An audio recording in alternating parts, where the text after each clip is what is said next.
Okay, new game. 2010, alright. Back to the white side. So e4, see if we can get our first full-fledged Scotch. We do, excellent. So bishop c5, right into a main line. Bishop e3, do they know queen f6? They do, so that means c3. And then our test is if they play an Nge7, yes. So this is the one where we get to play bishop c4 because it's really important that we stop d5. Otherwise it would be bishop e2, but we know this. This is our main line. Then we talk move orders. So castles, yeah, they haven't played d6, so there is no fear of this bishop coming out, which I believe means we can castle safely. And I think it's if they play d6, then we get to take on c6 and then c5.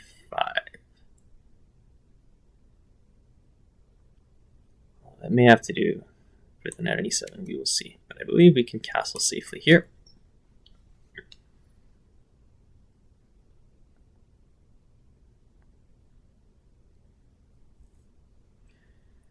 I do have a question for our viewers today. How do you rate the audio quality? Because I am looking at a new microphone potentially. I think it's not terrible, but I could certainly improve it. So I believe bishop e2, because we're watching for anything with knight to g4. Yeah, exactly, because now their bishop is opened. But this, I think, is one of our lines where we just play f4, and we're asking what is the knight actually doing if it's just being chased away. So let's roll with that.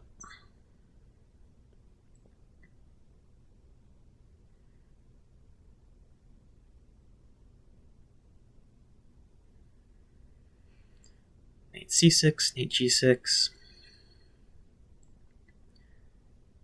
Knight d7. Okay, that's very odd because that just blocks their bishop. So I have a very hard time thinking that's a good square. So how do we continue with development? I think we can play knight to d2 and then to b3.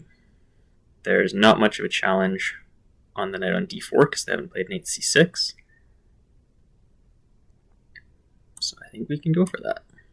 Very simple.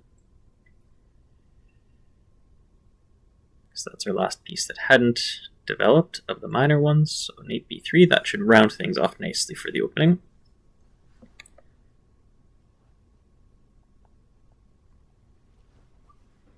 Not doing too bad for time yet. Mostly followed down the main line. We should still be pretty familiar with this kind of position if we've studied our Scotch chapter.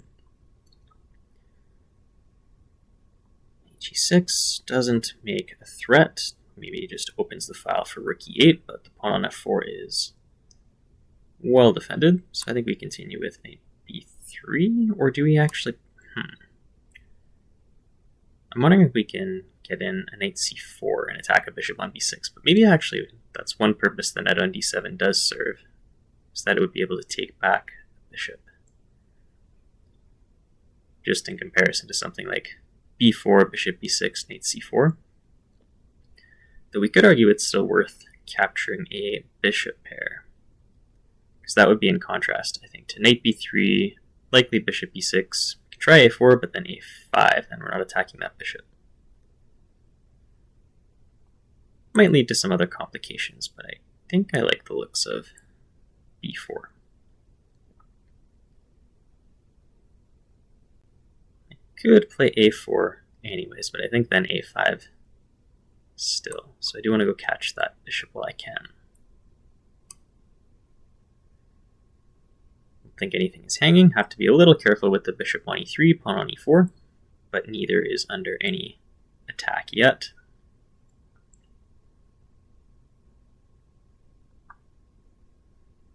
So I think we should be happy with this opening.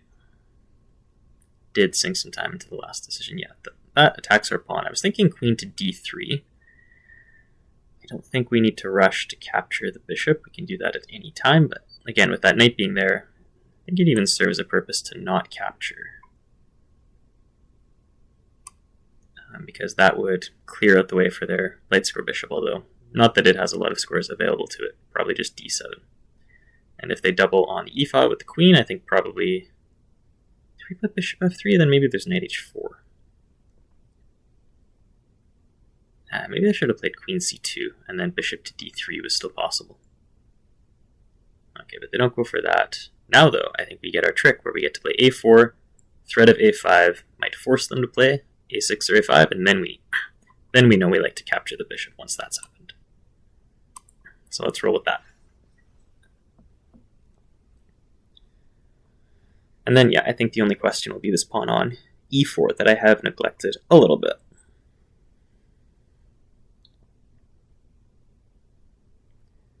A move like c6 or c5 should work more or less the same. But we take that, maybe we can move this knight off of d4 and then have a bishop attacking whatever pawn ends up there. With that in mind, maybe knight f3 d2 isn't terrible. Sort of decentralizes the knight, but it would reinforce our pawn on e4. Okay, so we are definitely going to snatch that, not letting it go back to c7. And then what do we do from here? That's a small accomplishment for sure. I think I like knight f3, but maybe then that gives them bishop g4. So actually maybe we should go the other way then. Knight b3, and then they don't have that option for their bishop. Do we have anything better? Any other good options? We're never playing f5. I think that just allows knight e5. This knight doesn't serve a big purpose anymore, I don't think. They put a knight on e6, that again kind of blocks their bishop. So yeah, I think we'll root this around and see what happens. Queen e6, right in time for knight d2.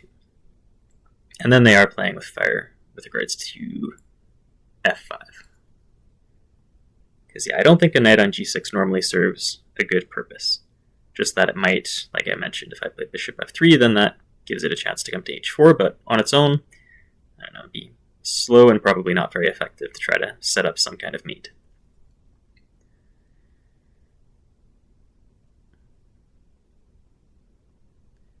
So we'll see what our opponent makes of this. They do, I think, feel quite passive. I mean, if we do a quick check, like, there's nothing on the 5th rank, I've expanded to the 4th, and they're stuck on the 6th and behind. So we can probably take that as a good sign positionally. Again, I've already talked about this bishop on c8 not having a great square. These knights don't leave a great impression, but I still need to be able to press forward. We're not entirely clear how that happens. They might, by the way, just be thinking about, okay, this pawn on b6 is hard to defend, but I don't think I would take it immediately because then I would lose this pawn on f4. I'm not sure what happens with that pin because they're attacking my queen. I think we referenced a case like that maybe in one of the model games where they can unpin by taking the bishop with check, and that would not run into any problems for black, most likely. So I don't think they need to stress about this pawn at the moment. But I don't know, they're putting a lot of time into this move. And they should not be playing something like knight d7 again, just to protect that pawn. But it makes me wonder, I don't know if there's something else they're worried about. I could play maybe bishop d4. Okay, I guess this answers that as well.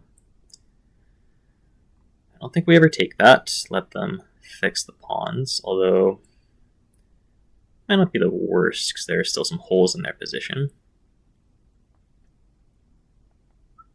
I'm tempted to play the queen back to c2 and just acknowledge it shouldn't have come to d3 in the first place. I kind of want to play a rook to the d file, but I don't think I can so easily with these pawns.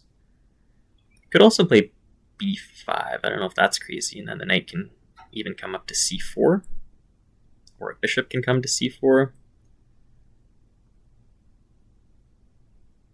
I'm still worried about this e-pawn though. We'll start with this at least, because they need to play a move. Don't think there's much point pre-moving. I don't expect they take that.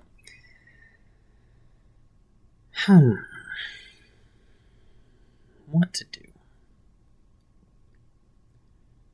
Does attack a4. Maybe that's a prompt to play b5. Or do I go with a5? Maybe that would open b file.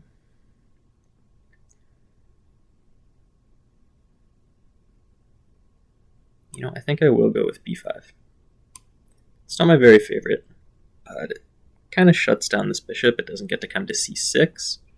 I need to be careful of a couple of lines. Their queen on the diagonal pointing at a1, and of course the rook on a8. So the c3 pawn might be well served where it is. Okay, that might be so they can protect the pawn on b6 again, but I don't know that they have a solution now to the one on b6. Now I think we might be getting somewhere more quickly. Still this pawn on e4, but I might be less reluctant to play bishop f3, let them come over to h4 and take it, because I can play pawn takes, really solidify that. And that I think is a very premature resignation, but okay, I guess we will take it. We'll consider that another endorsement of our amazing repertoire. And they're running the analysis again, but oh well. So up to here, I think for sure is theory. I will confirm our move orders as we come through here, but I think it's pretty direct. Like, we should be castling knight e5. I think we always come back to e2. And then d6, yeah, I mean, for what the evaluation already says. Again, the low depth engine, however trustworthy that is, it looks like it's already getting very good for white. And our question will be, do I have any real regrets playing through this? There was the queen d3, which, hey, look at that. It already calls it an inaccuracy. So yeah, here I would have preferred, if I'm going to move the queen, I think queen c2. It's saying bishop d3 first. Sure, those might be similar. We'll check in a minute. But yeah, I did feel pretty quickly that d3 wasn't a great square because, yeah, I mean, if we were asking what all of our pieces are doing, the bishop on e2, it's kind of just sitting there. It needs a better square. I explained why I didn't love f3, so I should have left room for it to come to d3. Yeah, knight f8, they start getting really clumsy. Now, I'll come back to the engine analysis later, I guess, for what they maybe could have done instead. But this all felt good, and then, yeah, this was my uncertain moment. So bishop d1 is a very funny suggestion, whether that comes to c2 or b3 later. But just using my own head, do I have anything else I would suggest?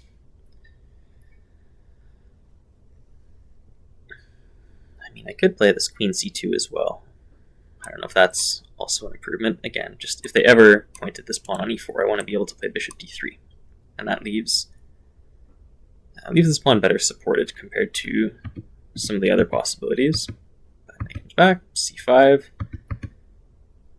b5, and yeah, bishop c8 was kind of strange, but I guess maybe rook d8 first, because then if you play knight c4, I mean, that's the thing that was, my whole point was I'm attacking both of these pawns, and even if they can save the d pawn, we're very happy to take this, and then maybe that knight gets into d5, and yeah, I can't imagine this being any good for black either.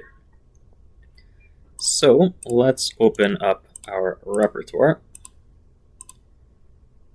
here, and we have main lines. So running down the Scotch, they didn't take, they played it better. Bishop c5 and queen f6. Then of course we know bishop c4, castles, castles, all the way up to bishop e2, d6, f4. And if I'm correct, I think this is the position that we had right here. Yep. And yeah, knight d7 just is not a move. So I was surprised immediately by that during the game. I don't think it's something we really have to remark on. I think it's just an unusual choice. And we can jump to what our stockfish wants to tell us. Funnily enough, not maybe a terrible move, but I mean, they kind of have to move the knights, so choices aren't that different. Knight d7, just, I don't think it can make a lot of sense. Again, for what this bishop is supposedly supposed to be doing later on. We can just develop the knight. Should have a few different good options. What did we say? Knight b3 was the first instinct. Yeah, I didn't feel as good about this. It's still, I mean, a really healthy advantage. +1 is very good for an opening. Maybe not that different from b4, but okay. Knight c4, this is just following a familiar habit. We haven't done anything special yet, all the way through here. Rook e8, and then, yeah, bishop d3, queen c2, both the better moves. So good to confirm that. I had said, yeah, in retrospect, I would have played queen c2. Again, if they play queen e7, then we are in time for bishop d3. Of course, we can take this bishop whenever we want, but I do like this feeling of waiting for them to make a pawn move if we can, because we like the effects that that brings. Queen d3, yeah, just not great. So I guess for them, what they could have done instead, well, I guess maybe they had a few choices, but let's say queen e7. And I didn't have a great answer to this. I don't really want to play rook e1, let them take it. But my other option, yeah, would have been bishop f3, knight h4, as I have explained a couple of times. And it's not amazing to let them take this, because if I'm going to hold on to this pawn, I would think that I have to play pawn takes, but I mean, no matter what I'm doing, I think there's something that I'm not thrilled with. So if we come back to a line maybe like this, where we just play rook takes, what exactly is our justification for this pawn? Ah, that's interesting. Okay, because they're rook on e8, because they haven't developed their queen side properly, so we can get away with bishop f2. And they can't take the queen because we take the rook first. And if they have to give up their queen, well, okay, obviously that's a very good thing. I mean, the material balances out, I suppose. It's queen versus rook, bishop, and pawn, but again, with black being so undeveloped, that definitely gives white a window to push something with the most powerful piece. So that was what they could have tried, is something like queen e7 and asking, yeah, like we said, this is the one tender point. It's the one thing I neglected for just one move, one mistake where they had a chance, but they missed it, and I don't think they got another moment to come back. So we can grab that happily. What did I say? Yeah, queen c2 again, I think would have been an improvement if we're not coming up with this kind of strange bishop d1. But we went knight b3. Not that it's bad, just that, again, maybe it can be a little less effective if they actually come up with something productive, and that's a nice point. If they play bishop to f5, yeah, we see one of these downsides. These bishops are a little bit loose. If we take that, they get to take here, and then it's getting hard to keep track of all of the pieces that are hanging. But that is, again, something they could have tried. c5, just follow through with knight d2. Don't need to do anything rash. Bishop d7, yeah, I will be very happy that b5 looks like it might have been the best move. That or knight c4, maybe let them take on a4, but again, they have their own weak pawns. We shut that down. Our last moment was if they had played rook d8 instead. I think I probably would have played knight c4, which I'm not seeing as one of the very top moves. But okay, it relies on them coming up with this break d5. Just recognizing things are not good for them, trying to do something with rook pointing red against queen. Won't get too deep into that, but yeah, it's an interesting point to make, is when their position doesn't feel good, have to try something to disrupt the way the game is going, which bishop c8 definitely does not, knight c4, and yeah, I don't really blame them for resigning. You could definitely try to play on, but like I've already said, their pieces just do not look good. I don't know if I can pick a really good one. The queen, I guess, is sitting okay, but doesn't have a lot of help. So white's going to win at least one of these pawns and still have a very good position. Okay, we get a shorter game again. That's good. And the last ones have gone quite a bit longer than our first couple did, so hope you enjoyed. We finally got a real Scotch opening, and you know what? It went very typically, I would say, at least up to this knight d7. So thanks for watching. See you next time.